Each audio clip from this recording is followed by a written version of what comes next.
Hi guys, welcome back to Jurassic Collectables. Got a very exciting item for you today. We're going to do a bit of a re-review of my Alan Grant's Raptor claw. Now, I noticed in the last videos it's been a sort of a musical segment and the video quality wasn't great. And also you guys don't know the backstory, so I thought this one was worth a re-review.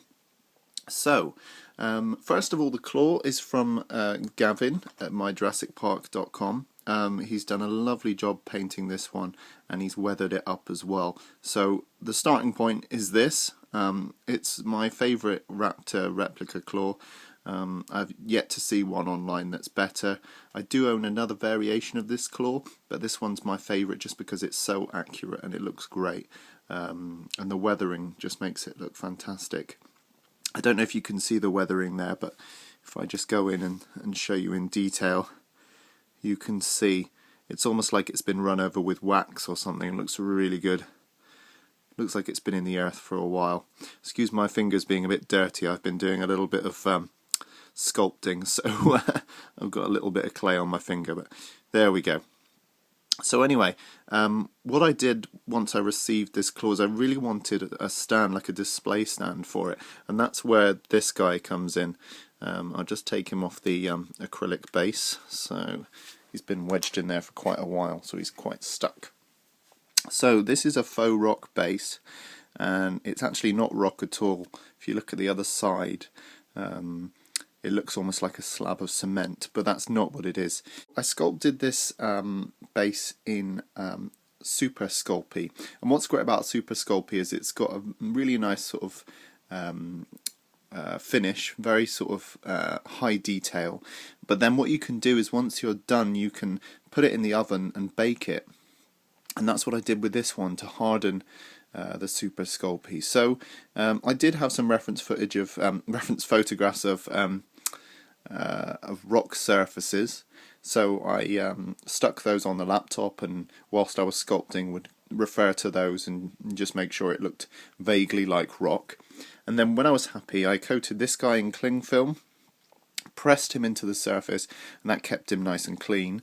And then I knew that I had an imprint of this guy. Now I wasn't sure because once I baked it I didn't know if this would shrink and it would fit, but actually it seems to have just tightened the fit enough that when it sits in here it stays.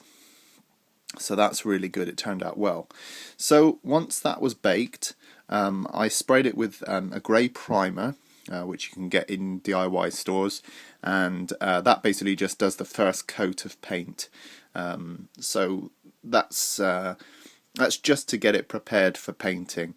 And it's important if you're doing any sort of model making, it's always good to do a layer of primer. Sometimes it shows up the defects in the surface that you need to sort of fill in or complete before you actually go on to painting, and then you can primer it again. So as a sort of a routine, it's good to primer things before painting, and it also means that the paint stays on the surface. So yeah, it gives it a good even grip coating. So that's what I did first. Then I used some of this. I've still got the can.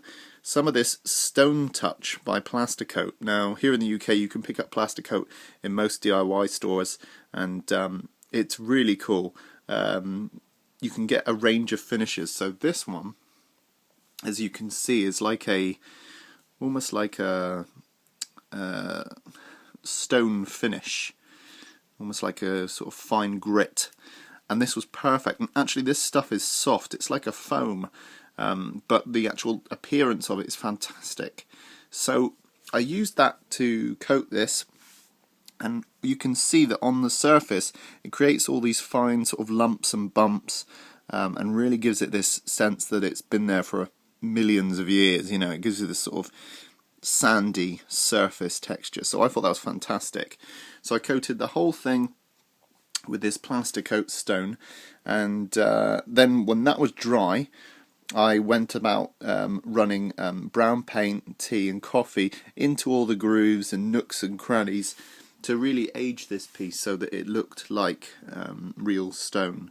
And once that was dry I had my stand, my display. So then I bought an old mobile phone stand. I don't know if you can even get these anymore, but this is an acrylic mobile phone stand for about £2. And the great thing is about that is that it stands nicely in there. It looks great. So then I can put my claw on the base, in the stand, and it looks great. Now this one here, the Velociraptor claw plaque, this actually was made by Rilo, the same guy who made the cryo can on my channel, and he really put a lot of love into these. They've been laser etched, and you can see the base there. He's even put T-Rexes, skeletal T-Rexes in the stand base, same on both sides. So he's done a fantastic job there, and that looks really good next to my Velociraptor claw. So yeah, that's the sort of how I made my display. So just a reminder, if you're looking for that paint, it's Plasticoat Stone Touch, and you can buy it in most DIY stores, and it's really good for this fake stone effect. Okay guys, have you made any display stands for your claws or collectibles? Let me know if you have. Rate, comment and subscribe, and I'll see you in the next video.